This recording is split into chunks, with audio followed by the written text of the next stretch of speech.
شما همچنان شنونده صدای کمونیسم کارگری هستین. در برنامه‌های امشب گزارش‌هایی از مراسم اول ماه می در ایران و کشورهای مختلف رو به اطلاع شما رسوندیم. همینک با آذر ماجدی از اعضای رهبری حزب اتحاد کمونیسم کارگری هستیم. آذر ماجدی، خوش اومدین به برنامه صدای کمونیسم کارگری. خیلی متشکرم. شب شما و شنوندگان عزیز صدای کمونیسم کارگری خوش. در رابطه با اول ماه می با شما میخوام صحبت بکنم. میخوام برای اولین سوال ازتون بپرسم که اول ماه می امسال رو چه در ایران و چه در خارج از ایران چطوری دیدین؟ اولین تصویری که میگیریم وقتی نگاه میکنیم به دنیا، اول ماه می راستش انتظار میرفت که جنب و جوش، تحرک، جنبش اعتراضی تر و رادیکال تری رو در مقابل دولت‌های بورژوایی و سرمایه‌داری شاهد باشیم. به خصوص الان 2-3 ساله که دنیا در منجلاب بحران اقتصادی سرمایه‌داری فرو رفته و دولت‌های بورژوایی و سرمایه‌داری دارن تلاش میکنن که این بحران رو بر سر کارگران و مردم محروم و زحمتکش خالی کنن، هزینه بحران رو از سفره خالی کارگران بیرون بکشن. تا اونجایی که به جامعه ایران برمیگرده، ایران همیشه الان توی این 30 سال اخیر که رژیم اسلامی سر کار بوده، نظام سرمایه‌داری اونجا با بحران جدی روبرو بوده و به خصوص توی این 2-3 سال اخیر این بحران شدید شده به خاطر تحولات سیاسی، بحران جهانی سرمایه‌داری، تحریم‌ها و تمام این شرایط. می‌بینیم که الان به گفته خودشون حقوق الان بیش از نیمی از جامعه بسیار زیر خط فقر زندگی میکنه. حقوقی که میتونه خط فقر رو تامین کنه حدود 1 میلیونه، ولی حدود 300,000 تا حداقل دستمزد میدن. بسیاری از کارگرها کارشون از دست دادن. جوانای بسیاری از مدرسه از دانشگاه اومدن بیرون که نمیتونن کار بگیرن. زنان که کلا بیکاری توشون وسیعا بالاست. فحشا، اعتیاد، فقر و فلاکت داره جامعه رو ویران میکنه. حذف سوبسیدها وضعیت رو بسیار سخت‌تر کرده و اینها همه یک پاسخ رادیکال، یک پاسخ کمونیستی و یک پاسخ کارگری احتیاج داره. ولی اول ماه می امسال آنطور که باید و شاید تو سطح جهان جوابگوی این وضعیت نبوده. فکر میکنین چرا، با توجه به اینکه خودتون هم توضیح دادین که شرایط به مراتب بحرانی تر از سالهای گذشته هست، شرایط زندگی مردم و تعرض دولت‌های سرمایه‌داری به مردم هم چند برابر شده، چرا امسال اول ماه می اون روحیه اعتراضی که حداقل در سالهای گذشته خیلی وسیع‌تر شاهدش بودیم امسال نداشت؟ ببینید، وقتی که سرمایه‌داری دچار بحران میشه و اینجا ما باید توضیح بدیم که این بحران این دفعه یک تافته جدا بافته نیست. سرمایه‌داری دچار بحران‌های ادواری میشه. این رو نه تنها تجربه نزدیک 3 قرن سرمایه‌داری به ما نشون میده، بلکه مارکس تو کتاب کاپیتال این رو به روشنی و به شکل کاملا علمی توضیح داده. این بار این بحران عمیق‌تره و به خاطر گلوبالیزه شدن سرمایه‌داری و جهانی شدن و گسترشش تو سطح جهان تمام دنیا رو گرفته. عمیق‌تر شده به خاطر اینکه یک دور از بحران به تأخیر افتاد به خاطر سقوط شوروی، باز شدن یک بازار وسیع کالا، بازار وسیع نیروی کار و که نسبتاً حرفه‌ای و نسبتاً ارزان تونست و رشد خیلی انقلابی تکنولوژی سرمایه‌داری تونست اون بحران رو سریع از سر بگذرونه و این بار منتها با عمق و شدت بیشتری این بحران اومده. ما تو همین 1-2 سال اخیر شاهد اعتراضات وسیع طبقه کارگر و مردم محروم و زحمتکش چه تو کشورهای اروپایی و چه تو کشورهای غیر که سرمایه‌داری با خشونت بیشتری حاکم هست بودیم. فرانسه یک نمونه بارز این مسئله است. همین 5-6 ماه پیش بود که جنبش وسیع اجتماعی علیه فقر برای حقوق اجتماعی به رهبری طبقه کارگر توی فرانسه شکل گرفت، میلیون ها نفر تو شرکت کردن. توی یونان مدام ما شاهد اعتراضات کارگری هستیم، توی ایرلند، توی انگلستان، توی ایتالیا، تو تمام این کشورها. علاوه بر اون ما شاهد هستیم که توی کشورهای خاورمیانه و آفریقای جنوبی یک کشور پس از کشور دیگه یک تحولات عظیم اجتماعی رو در خودش شکل داده. اینها همه به ما میگه که در شرایط بحران جامعه دنبال یک جواب رادیکال میگرده. جوابهای مرکز از نظر سیاسی اقتصادی و جوابهای میانه روانه و به اصطلاح اعتدالگرایانه جواب نیستند. اگر چپ افراطی، اگر کمونیسم کارگری نتونه به عنوان پاسخ خودش رو در مقابل جامعه قرار بده و جامعه اون رو انتخاب کنه، راست افراطی میبره و این وسط بخشی از طبقه کارگر و مردم محروم و زحمتکش که در استیصال و در فلاکت دارن دست و پا میزنن دچار ممکنه دلسردی، دچار استیصال، دچار بیپاسخی باشند. من فکر میکنم که تا حدود زیادی ما شاهد یک همچین وضعیتی هستیم، به غیر از کشورهای آفریقای شمالی و خاورمیانه که دارن یکی پس از دیگری رژیم‌های حاکم رو مطلقه و استبدادی حاکم رو به زیر میکشن و برای آزادی و برابری رفاه اومدن تو میدون. تو جاهای دیگه یک شکل انتظار، یک شکل استیصال، یک شکل خب چه پاسخی باید داد، من فکر میکنم که جوامع رو در بر گرفته. این شاید پاسخه و اینجاست که ما بیش از هر زمان میبینیم ضرورت اومدن کمونیسم کارگری به میدان، متحد کننده، هم در تشکلات به شکل تحزب کمونیسم کارگری و هم تو شکل‌گیری وسیع و رادیکال تشکلات توده‌ای کارگری. آذر ماجدی، شما به نکته‌ای در صحبتاتون اشاره کردین که بخشن چپ در موقعیت ضعیفی یا به هر حال به نسبت سالهای گذشته ضعیفتری قرار گرفته. فکر می‌کنین دلیل این مسئله چیه و چرا چپ و یا کمونیسم کارگری در این چنین موقعیتی به نسبت سالهای گذشته قرار گرفته؟ ایران رو بگذاریم کنار، به نظر من اتفاقاً چپ در موقعیت ضعیفتری اصلاً قرار نگرفته.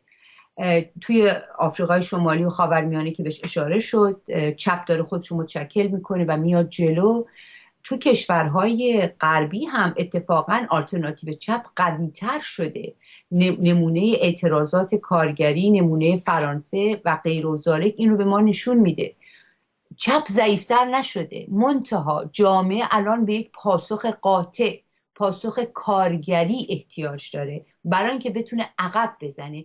این پاسخ هست که آنچنان که باید نتونسته خودشو قوی کنه و این به معنی ضعیفتر شدن چپ نیست. تا اونجا که به ایران برمیگرده، کمونیسم کارگری تو جامعه وسیعاً وجود داره، ولی تو 10 سال اخیر به علت اتفاقات ناگواری که درون حزب کمونیست کارگری افتاد، کمونیسم کارگری متحزب تضعیف شد. به این بعد از مرگ منصور حکمت و انشاباتی که توی حزب کمونیست کارگری شکل گرفت، راستروی هایی که دو حزب دیگه‌ای که به غیر از حزب اتحاد کمونیسم کارگری، دو حزب دیگه‌ای که تحت کمونیسم کارگری نام کمونیسم کارگری فعالیت میکنن، راستروی هایی که بر این احزاب حاکم شد، عملاً کمونیسم کارگری متحزب رو تضعیف کرد. منتها تو 4 سال اخیر حزب اتحاد کمونیسم کارگری که از جدایی از حزب کمونیست کارگری به شکل گرفته داره وسیع‌تر میشه، داره خودشو کاملا به عنوان پاسخ مطرح میکنه. اتفاقا درون جنبش کارگری تو ایران وسیع‌تر شده، تونسته بخشی از رهبران رادیکال سوسیالیست رو به خودش جلب بکنه، به خودش جذب بکنه و داره میره که نقش خودش رو، نقش تاریخی خودش رو بازی بکنه. ولی برای اینکه این حزب تقویت بشه، برای اینکه این حزب بتونه اون خلأ رو کامل پر کنه، لازمه که تعداد هرچه وسیع‌تری از کمونیست ها، از سوسیالیست ها، از رهبران رادیکال سوسیالیست کارگری، از رهبران عملی رادیکال جنبش های اجتماعی به این حزب بپیوندن تا بتونیم این خلأ رو کامل پر بکنیم. علاوه بر اون ما شاهد پیشروی هایی هم درون جنبش کارگری بودیم که تو همین اول ماه می تونستیم این شواهد رو ببینیم. به یک موزیک گوش میدیم و بعد از موزیک برمیگردیم به مصاحبه با آذر ماجدی در رابطه با اول ماه می.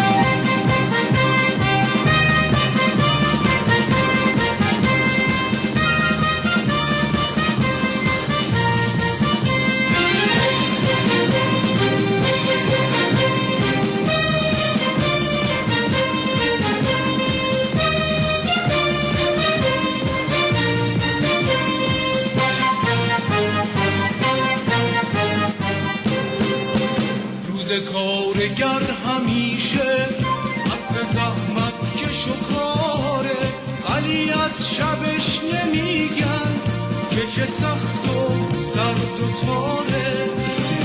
روز کارگر میدونه شب کارگر سیاهه، سفرش از نون شده خالی، تو چشاش یه دریا آهه.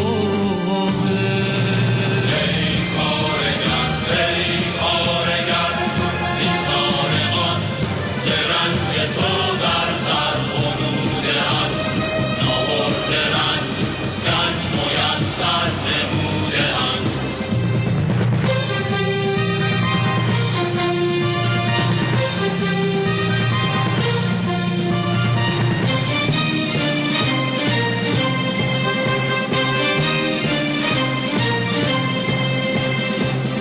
کارگر به فریاد میگه برخیز و بکش دار، نون شب نداره کارگر، این چه ظلمه این چه بیدار.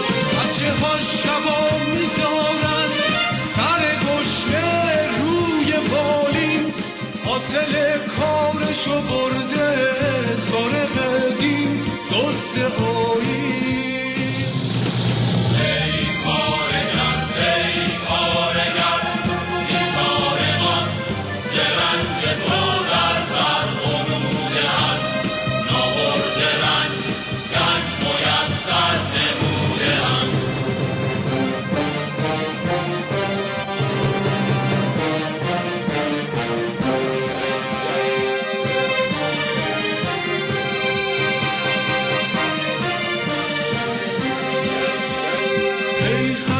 چاره ساز از مشت ملتم، پتکی گران بساز هر این غلات رنج، اینک به کاخ ظلم میکوب از آن فراز. ای کارگر ای کارگر، باید جرایت شرف آید در احتزاز، ذاتش نشان عزم تو و رزم پیشتاز.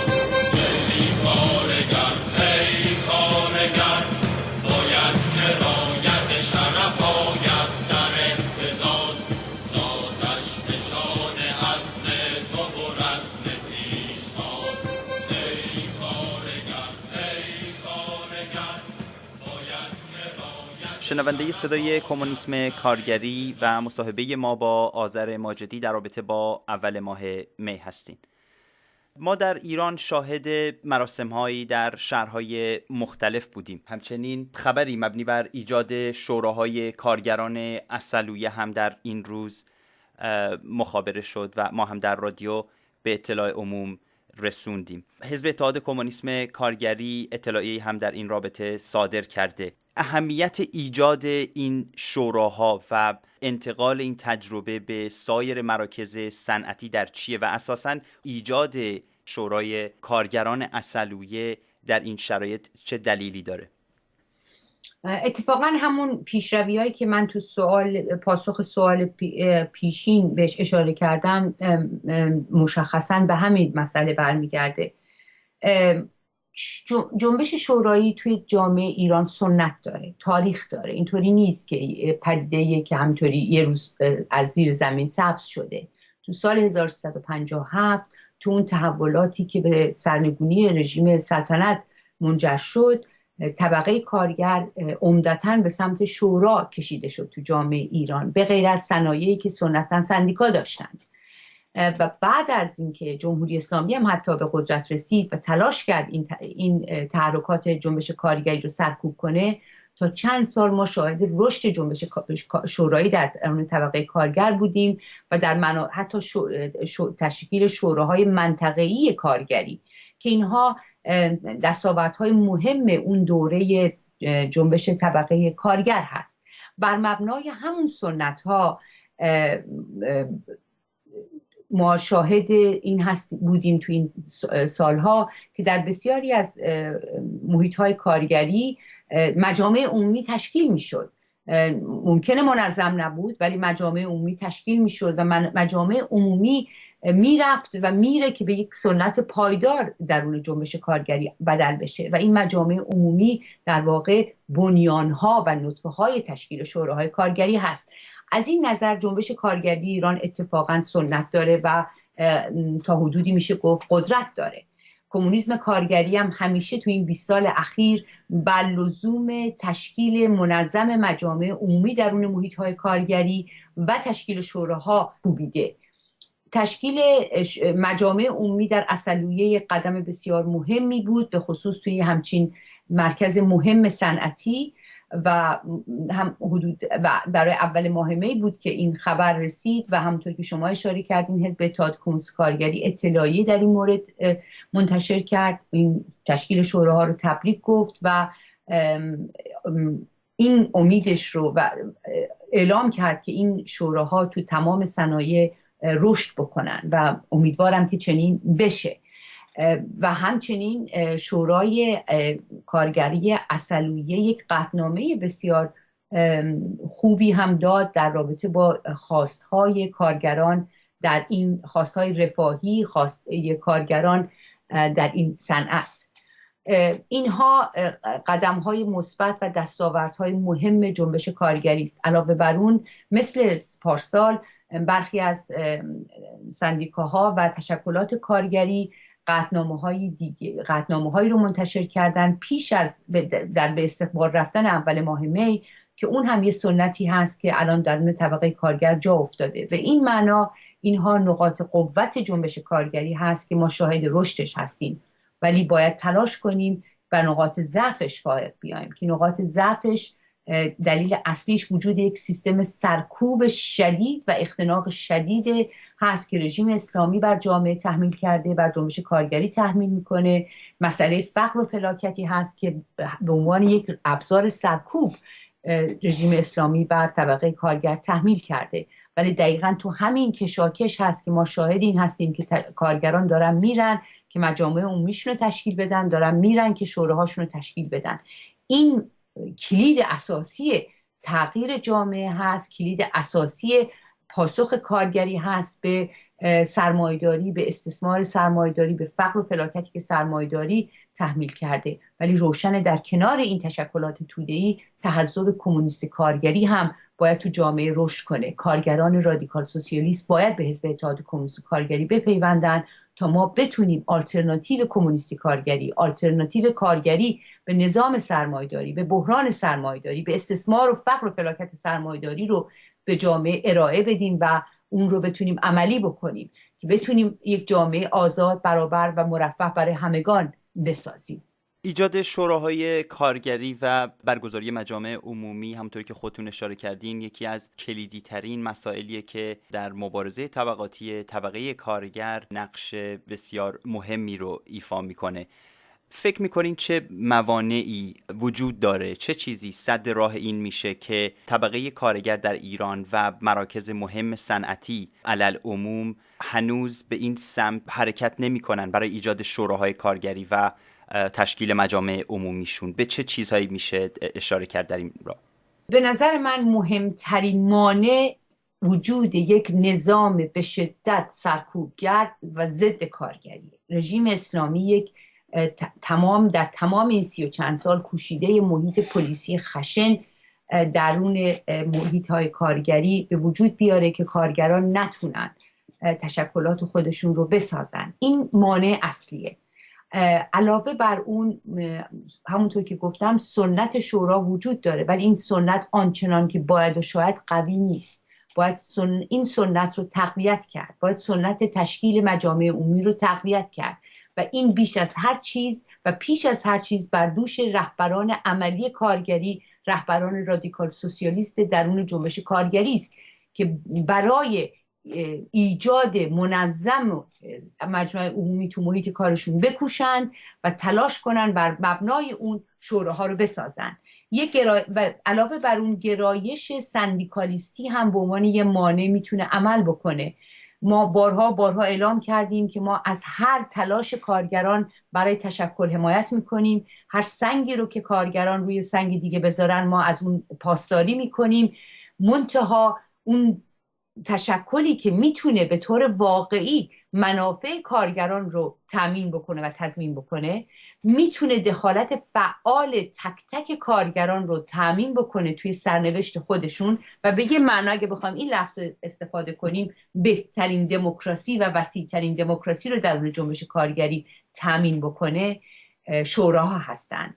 در این حال شوراها این امکان رو به وجود میارن که کارگرها بتونن در شرایطی که جامعه دچار التهاب سیاسی میشه در دوران انقلابی به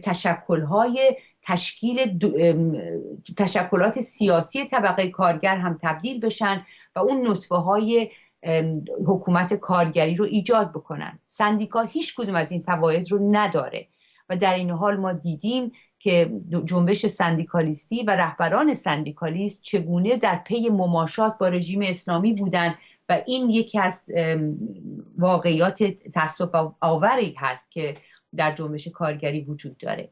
ولی باز هم میگم اون جایی هم که کارگر سندیکا میسازه، حزب اتحاد کمونیست کارگری از این حرکت دفاع میکنه، ولی تشکیل شوراها رو عملی بسیار مثبت‌تر و کارگری‌تر میدونه که به نفع منافع دیرپاتر کارگران هست. باید بر این موانع فائق اومد و نقش عظیم این مسئله به دوش رهبران عملی رادیکال سوسیالیست کارگری هست. اونها هستن که تو محل باید تلاش کنن مجامع عمومی رو تشکیل بدن، کارگران رو به این مجامع عمومی جلب کنن، کارگران رو به مبارزه بکشونن و بتونن شورا رو تشکیل بدن. امیدوارم در فرصتی کارگران اصلویه تجربه خودشون رو علنی بکنن تا هممون ببینیم که اونها چطور این کارو کردن تا بشه در جاهای دیگه هم اون تجربه رو پیاده کرد. آذر ماجدی، عضو رهبری حزب اتحاد کمونیسم کارگری، سپاسگزارم برای حضورتون در این مصاحبه. متشکرم از فرصتی که بهم دادین. شب شما و شنوندگان عزیز صدای کمونیسم کارگری خوش، با امید و آرزوی این که شوراهای کارگری هرچه وسیع‌تر درون طبقه کارگر شکل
بگیرد.